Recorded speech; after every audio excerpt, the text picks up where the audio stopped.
da semana.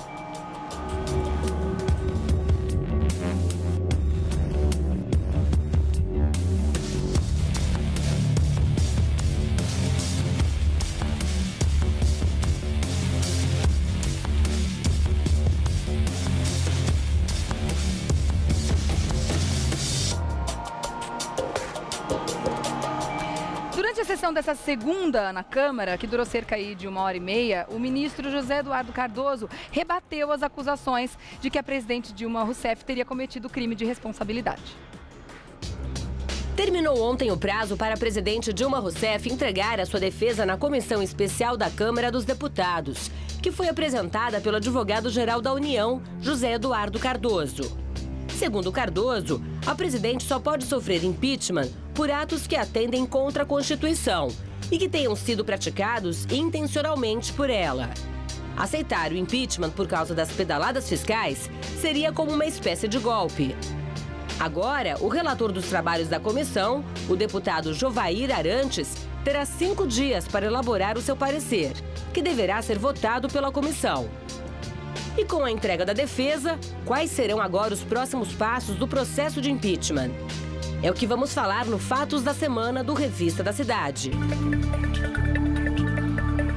Doutor Eduardo está com a gente para ajudar a gente a entender esses imbrólios todos desse meio político que não tá fácil. Bom dia, meu querido, você tá bem? Bom dia. Tá difícil, Quantos né? desdobramentos? Todo dia acontece alguma coisa pra gente acompanhar, né? Cada dia é uma surpresa. Né? E a nível mundial, né? Daqui a pouco a gente vai falar dos Panama Papers no ventilador do mundo. Verdade. Se der tempo, a gente fala sobre isso também. Sim. Mas vamos começar falando sobre o ministro José Eduardo Cardoso. Eu queria, antes de mais nada, que você esclarecesse pra gente, porque existe uma polêmica em cima do nome dele, defendendo a presidente Dilma. Ele pode atuar, como algumas revistas, alguns meios de comunicação estão questionando, ele pode atuar como um advogado da Dilma nesse caso, ou ele está fazendo defesa do governo, como ele alega? Essa foi uma questão processual levantada, se ele tem ou não capacidade postulatória na condição de advogado-geral da União, que tem status de ministro, se poderia ou não fazer a defesa da presidente Dilma. Na minha visão, eu acho que isso é pouco... irrelevante. Não é relevante? É irrelevante. Eu acho que tem coisas muito mais importantes para discutir, mesmo porque se você começar a levantar situações procedimentais ou processuais, se a defesa pode ou não pode, você cria situações para judicializar o pedido de impeachment.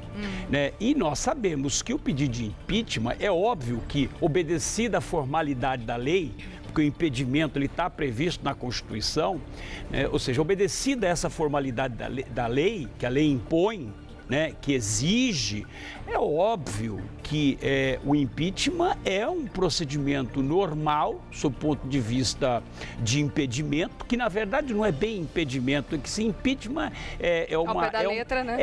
Na verdade não é impedimento, e sim uma impugnação da pessoa que está no cargo. Tá. Essa é uma tradução feita, é um termo utilizado... Para a gente entender um pouco melhor.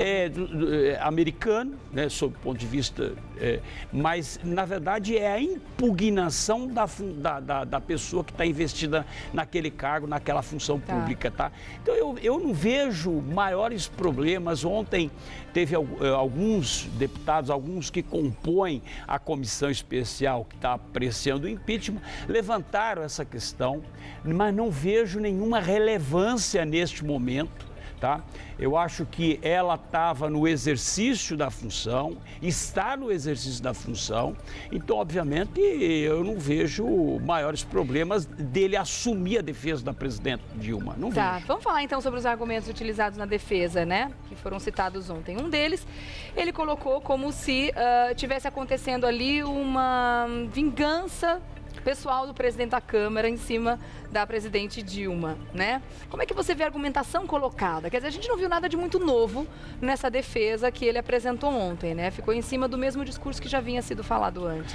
Eu acho que, assim, lógico que o Eduardo Cardoso, ele como advogado, ele é brilhante, é um advogado de oratória, né? Mas eu não consegui vislumbrar na defesa dele algo que pudesse ter algo objetivo, ou seja, que enfrentasse efetivamente a denúncia, que são as pedaladas. Alguma argumentação consistente que fala, não, contra isso realmente não dá para argumentar. O que eu vejo, na verdade, quem é tribuno sabe, existe uma diferença entre a oratória, ou seja, você utiliza aquele veículo para poder levar uma informação, e outra coisa é a retórica, ou seja, é a conversa mole, é a bobagem.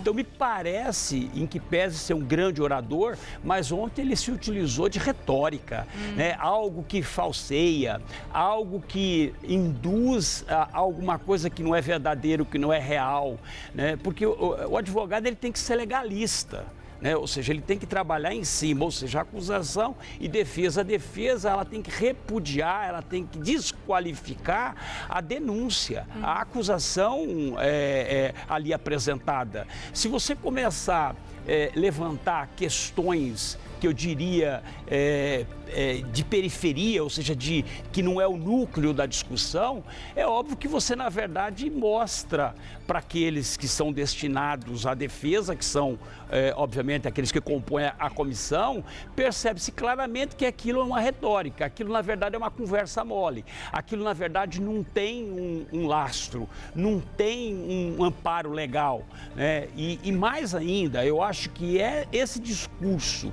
do governo falar que o que está acontecendo, que o impeachment é um golpe, né? Isso nada mais do que uma falácia, né? De um factoide, né? De algo que realmente não tem a menor relevância hoje, mesmo porque, se a gente for falar em golpe, nós tivemos vários momentos que tanto o ex-presidente Lula como a própria Dilma praticaram golpes, ou seja, estelionatos. A eleição de 2014 foi um verdadeiro estelionato.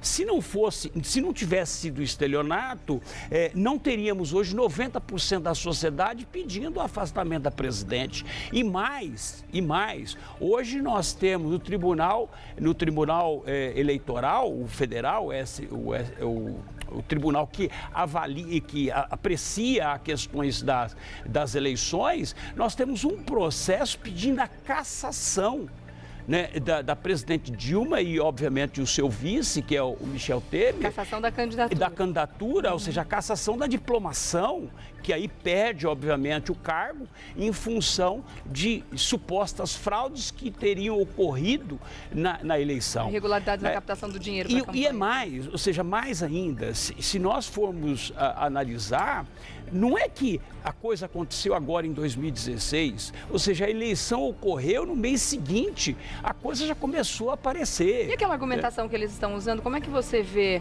essa questão de dizer que ela fez o que o antecessor fez, o que o antecessor também fez e o que os governadores fazem, os prefeitos, etc., que é a questão das pedaladas, quer dizer, você justificar o erro com o erro dos outros. Olha, como é que você vê isso? Eu vou falar para você o seguinte, o mais grave, na minha visão, a pedalada, obviamente, ou seja, é um tipo de fraude praticado contra o sistema financeiro. Porque o Tesouro, o que na verdade são pedaladas, nós já explicamos, mas de uma forma bastante rápida. O que são pedaladas? Pedaladas é o seguinte, o governo vai lá, utiliza dinheiro dos bancos públicos, o Tesouro deveria ter repassado, mas não repassou e ficou como se fosse um cheque especial pendurado. Isso se chama financiamento pelos bancos públicos. Que é proibido. Então, é óbvio que isso, obviamente, é ilegal, né? Isso não pode ser praticado. E a presidente praticou, né? E de forma dolosa. Por quê? Em que pese o próprio ministro Eduardo Cardoso, o advogado que defendeu, disse que, na verdade, ela não agiu com dolo. Dolo é intenção. Não, na verdade, ela agiu com intenção, porque ela sabia que o Tesouro não estava repassando? Porque senão a gente vai ficar naquela velha mania de que eu não sei de nada, como aconteceu nos 2 mandatos do Lula. Ele não sabia de nada e passou ileso. Ou seja, não teve. Então, a questão da defesa, para mim, realmente ela está bastante fragilizada no seu ponto de vista. Não acredito se o impeachment é realmente um julgamento político. Hoje, quem pede a saída da Dilma, representada por 90%, segundo as pesquisas, pela sociedade, então somente 10% que aprovam o governo da Dilma. Então eu acho que o Congresso, a Câmara, ela tem que refletir a intenção da sociedade. A sociedade pede isso, né? E hoje, agora, ontem já começou a se ventilar a possibilidade de novas eleições para outubro. Então a gente começa a perceber que começa a ter corpo essa questão. Está se desenhando uma nova situação. Um novo situação. momento. E precisa passar isso, né? Isso precisa ser resolvido o mais rápido possível, né? Porque o país está quebrando. E eu acho que ainda, até para complementar, eu acho que o maior golpe é você pegar 50 bilhões de emendas e começar a distribuir para os deputados para votarem contra o impeachment. Isso é um verdadeiro golpe contra a nação. Isso é realmente verdade. Comprar deputados com emendas parlamentares. Isso é um absurdo. Que está acontecendo. E é o que está acontecendo. Vamos continuar falando do doutor Eduardo através do Facebook. A gente vai deixar a história dos Panama Papers para entender na próxima semana, porque até lá também muita coisa já vai ter acontecido e a gente vai conseguir falar mais abertamente sobre isso, né? facebook.com/Eduardo César Leite, que o negócio está fervendo e a gente vai falar com certeza muito sobre esse assunto ainda. Vamos Obrigado, doutor Eduardo. Boa semana.